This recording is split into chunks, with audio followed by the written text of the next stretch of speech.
지친 마음이 잠시 내려앉아 쉬어가는 쉼의 방 채널입니다. 여러분은 사람을 만날 때 곁을 내줄 건지 거리를 둬야 할 사람인지 어떻게 알아차리시나요? 요즘 사람을 만난 뒤 유난히 기운 빠진 적 있으시죠? 대화가 불편했던 것도 아니고 특별히 무례했던 것도 아닌데 집에 돌아오면 마음이 지쳐 있습니다. 내가 예민해진 건가? 내 탓이 아니라 60대 이후 사람을 느끼는 감각이 달라졌다는 신호입니다. 그런데 문제는 이 변화를 인정하지 않고 예전 방식으로 사람을 대하는 데 있습니다.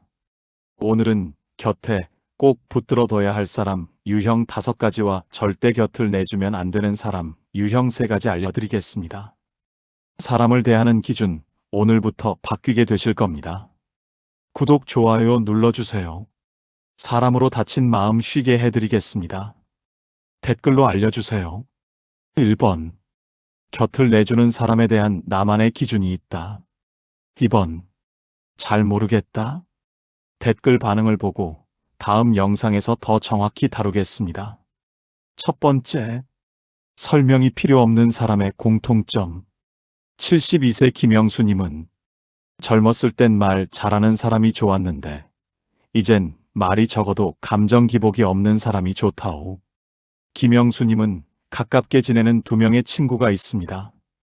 친구 김동성님은 기분 좋을 땐 간 쓸개 다 빼줄 것처럼 다정하고 기분이 좋지 않을 땐 퉁명스러웠습니다.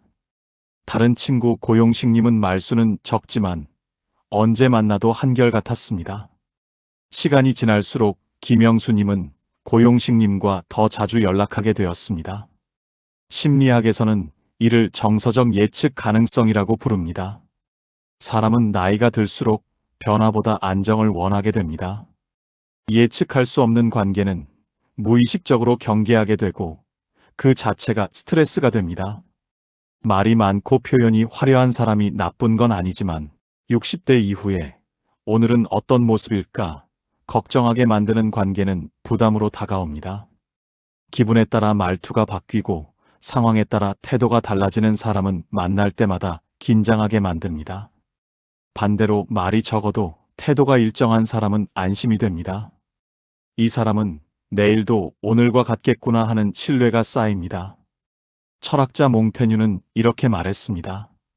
일관성은 가장 드문 미덕이다. 화려한 말보다 변하지 않는 태도가 더 귀한 이유입니다. 곁에 두어야 할 사람은 당신을 기분 좋게 만드는 사람이 아닙니다. 당신이 편안하게 있을 수 있는 사람입니다. 말보다 태도가 일정한 사람, 그런 사람이 진짜 곁에 둘 사람입니다. 2번째, 나를 앞서가지 않는 사람. 65세 김숙자님은 남편을 잃은 후 1년 넘게 외출을 거의 하지 못했습니다. 친구들은 이제 그만 나와, 언제까지 그럴 거야 하고 재촉했습니다. 그러나 친구 정영희님은 달랐습니다. 괜찮아, 천천히 해. 내가 준비되면 그때 보자. 마음이나 잘 추스려. 정영희님은 재촉하지 않았고 억지로 끌어내려 하지도 않았습니다. 결국 김숙자님이 다시 세상으로 나오게 된 건 정영희님 덕분이었습니다. 연구에 따르면 사람은 재촉받을 때 방어적이 됩니다. 특히 감정이 회복되는 속도는 사람마다 다릅니다. 누군가에겐 한 달이면 충분한 일이 다른 누군가에겐 1년이 필요할 수 있습니다. 60대 이후에는 결정도 회복도 변화도 느려집니다. 이건 나태함이 아니라 자연스러운 과정입니다. 그런데 많은 사람들이 이 속도를 기다려주지 못합니다. 왜 아직도 그래? 빨리 결정해 같은 말은 응원이 아니라 압박입니다. 진짜 곁에 둘 사람은 당신의 속도를 재촉하지 않습니다. 당신이 천천히 가도 옆에서 같이 천천히 가는 사람입니다. 노자는 이렇게 말했습니다. 자연은 서두르지 않지만 모든 것이 이루어진다. 사람도 마찬가지입니다. 당신의 속도를 존중하는 사람은 당신을 재촉하지 않습니다. 그 사람은 당신이 느려도 괜찮다고 말해줍니다. 그런 사람이 있다면 그 사람을 꼭 곁에 두십시오. 세 번째, 옆에 있어도 숨이 쉬어지는 관계. 70대 이영철님은 건강이 나빠진 후 친구들과의 관계가 달라졌습니다. 친구 주봉은 만날 때마다 조언을 쏟아냈습니다. 이거 해봐. 저거 먹어봐. 내가 아는 병원 가봐. 말은 다 맞는데 만나고 나면 피곤했습니다. 반면 다른 친구 광규는 조언 대신 이렇게 말했습니다. 많이 힘들지? 그냥 이렇게 얼굴 보는 것만으로도 좋네. 그 친구는 해결책을 주지 않았지만 함께 있어 줬습니다. 이영철님은 친구 광규를 더 자주 만나게 되었습니다. 심리학에서는 이를 공감적 존재라고 부릅니다. 사람은 문제를 해결받고 싶은 게 아니라 이해받고 싶어 합니다. 특히 나이가 들수록 해결 가능한 문제보다 그냥 견뎌야 할 상황이 많아집니다. 조언은 대부분 선의에서 나옵니다. 하지만 조언이 많은 사람은 무의식적으로 상대를 고쳐야 할 사람으로 봅니다. 내가 가르쳐 줄게, 내가 도와줄게 같은 태도는 은근히 위에서 아래를 보는 시선입니다. 60대 이후에는 누군가 나를 가르치려 들 때 불편함을 느낍니다. 진짜 곁에 둘 사람은 쉽게 가르치려 들지 않습니다. 해결보다 함께 있어주는 사람입니다. 철학자 하이데거는 이렇게 말했습니다. 함께 있음은 해결이 아니라 존재 자체다. 옆에 있어주는 것만으로도 충분합니다. 조언보다 공존을 선택하는 사람은 당신을 고치려 하지 않습니다. 그 사람은 당신이 그대로여도 괜찮다고 말해줍니다. 그런 사람이 있다면 그 사람을 꼭 곁에 두십시오. 네 번째, 지금의 나를 대하는 태도. 60대 후반 강순례님은 최근 문화센터에서 그림을 배우기 시작했습니다. 오랜 친구에게 이야기를 했더니 이런 반응이 돌아왔습니다. 예전엔 그림이라면 질색하더니 갑자기 왜 그래? 그 말 한마디에 기분이 묘하게 상했습니다. 반면 다른 친구 이렇게 말했습니다. 잘했어. 순례야, 너의 용기가 대단하다. 난 뭘 새로 시작하려니 두렵던데 나도 너 따라서 문화센터 가볼까? 똑같은 상황인데 한 사람은 과거를 기준으로, 다른 사람은 현재를 있는 그대로 봤습니다. 심리학에서는 사람이 타인을 고정된 이미지로 기억하는 경향이 있다고 합니다. 특히 오래 알고 지낸 사람일수록 이 사람은 원래 이래라는 틀에 가둡니다. 하지만 사람은 나이와 상관없이 계속 변합니다. 예전엔 안 그랬잖아라는 말은 무심코 나오는 말입니다. 하지만 이 말은 너는 변하면 안 되라는 메시지를 담고 있습니다. 60대 이후에도 사람은 변하고 싶어 합니다. 새로운 취미를 시작할 수도 있고 새로운 생각을 가질 수도 있습니다. 진짜 곁에 둘 사람은 당신을 과거의 모습으로만 보지 않습니다. 지금의 당신을 있는 그대로 받아들이는 사람입니다. 철학자 헤라클레이토스는 이렇게 말했습니다. 같은 강물에 두 번 발을 담글 수 없다. 사람도 마찬가지입니다. 당신을 과거에 가두지 않는 사람은 당신이 변해도 놀라지 않습니다. 그 사람은 지금의 당신을 그대로 받아들입니다. 그런 사람이 있다면 그 사람을 꼭 곁에 두십시오. 다섯 번째, 감정으로 빚을 만들지 않는 사람. 70대 한의원님은 오랜 지인과의 관계가 늘 불편했습니다. 부탁할 때마다 이런 말을 했습니다. 우리 사이에 이 정도는 해줄 수 있지? 난 네가 부탁하면 언제든 다 들어주잖아. 거절하면 섭섭해하고 들어주면 당연하게 여겼습니다. 한의원님은 지인에게 부탁할 일이 딱히 없었고 항상 들어주는 입장이었습니다. 그런데도 늘 미안함과 죄책감에 시달렸습니다. 그러다 어느 날 깨달았습니다. 이 사람은 관계가 아니라 나의 이 미안한 감정을 이용하고 있다는 걸. 심리학에서는 이를 감정 조작이라고 부릅니다. 죄책감과 미안함을 무기로 상대를 움직이게 만드는 방식입니다. 착한 사람일수록 이런 관계에 오래 묶입니다. 감정을 이용하는 사람은 대부분 악의가 없습니다. 그냥 습관처럼 무의식적으로 그렇게 합니다. 하지만 그 관계 속에서 당신은 늘 빚진 사람처럼 느껴집니다. 내가 도와줘야지, 내가 참아야지 하면서 자신을 소모합니다. 진짜 곁에 둘 사람은 감정을 무기로 쓰지 않습니다. 당신이 안 된다고 해도 이해하고, 당신이 힘들다고 하면 물러서는 사람입니다. 철학자 칸트는 이렇게 말했습니다. 사람을 수단이 아닌 목적으로 대하라. 감정도 마찬가지입니다.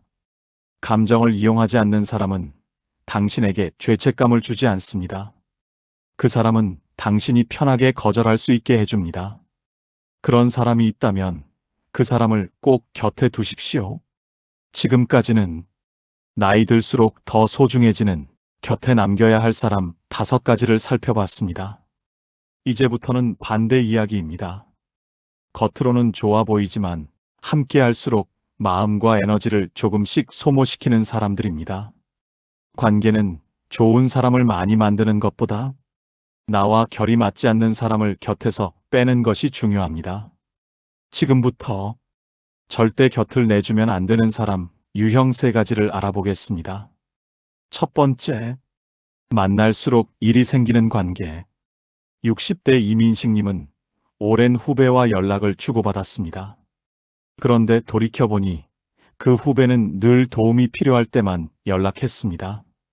돈이 필요할 때, 소개가 필요할 때, 조언이 필요할 때, 평소엔 연락이 없다가 어려울 때만 나타났습니다.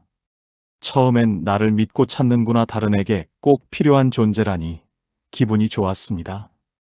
하지만 시간이 지날수록 느껴졌습니다. 이 사람은 나를 사람이 아니라 도움을 주는 역할로 보고 있다는 걸. 심리학에서는 이를 도구적 관계라고 부릅니다. 상대를 인격체가 아니라 필요에 따라 사용하는 수단으로 보는 관계입니다. 이런 관계는 한쪽은 계속 주고 다른 쪽은 계속 받기만 합니다. 도움을 주는 건 나쁜 일이 아닙니다. 하지만 문제 상황에만 등장하는 사람은 당신을 관계로 보지 않습니다. 당신은 문제 해결사, 지갑, 조언자 같은 역할일 뿐입니다. 이런 관계는 당신이 도움을 줄 수 없게 되는 순간 사라집니다.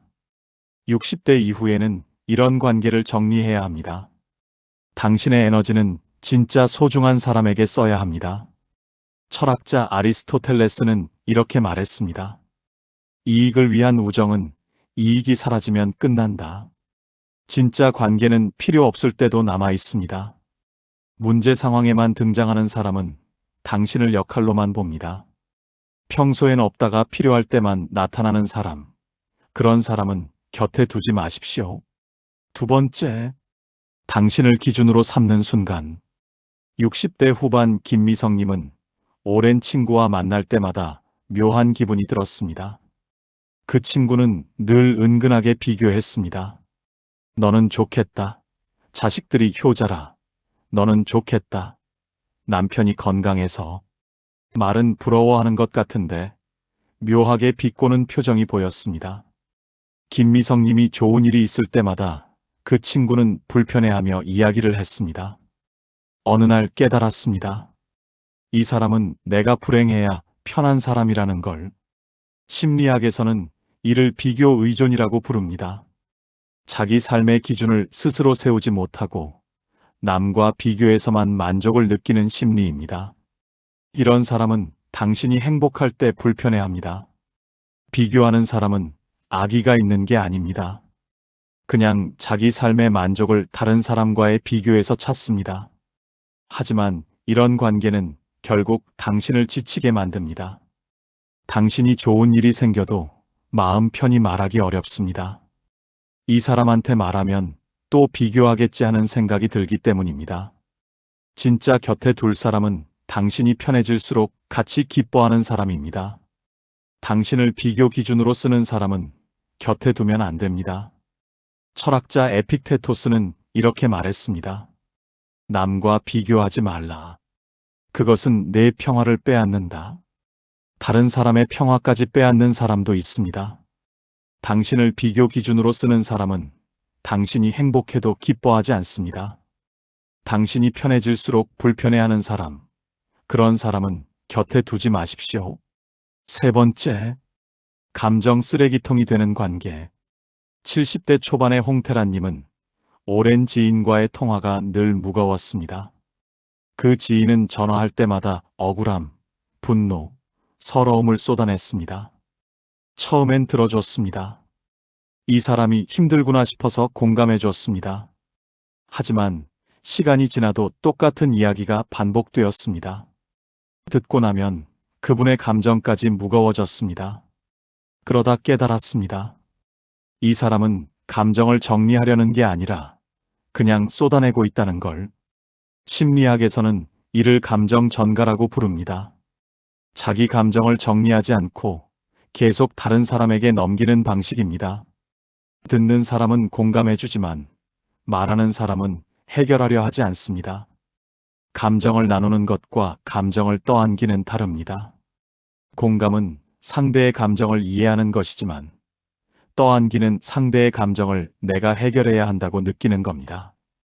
감정 정리를 당신에게 맡기는 사람은 계속 똑같은 이야기를 반복합니다. 듣고 나면 당신만 무거워지고 그 사람은 잠깐 후련해 할 뿐입니다. 60대 이후에는 이런 관계를 정리해야 합니다. 당신의 감정도 지켜야 하기 때문입니다. 철학자 니체는 이렇게 말했습니다. 타인의 고통을 짊어지려 하지 말라. 각자의 짐이 있다. 공감과 떠안기는 분명히 다릅니다. 감정 정리를 당신에게 맡기는 사람은 당신을 감정 쓰레기통처럼 대합니다. 듣고 나면 당신만 무거워지는 사람, 그런 사람은 곁에 두지 마십시오. 여기까지 8가지 기준을 말씀드렸습니다. 꼭 곁에 둘 사람 5가지, 절대로 곁에 두면 안 되는 사람 3가지. 이 기준들은 내 삶이 편해지는 사람과 무거워지는 사람을 구분하는 겁니다. 착한 사람도 나와 맞지 않으면 내려놓아야 하고 불편한 관계는 정리해야 합니다. 차갑게 사는 게 아니라 나를 지키면서 진짜 소중한 사람을 제대로 지키는 일입니다. 사람과 사람 사이, 너무 가깝지도 멀지도 않게 그 거리를 함께 배우는 쉼의 방 채널입니다. 구독과 좋아요로 함께 해주세요.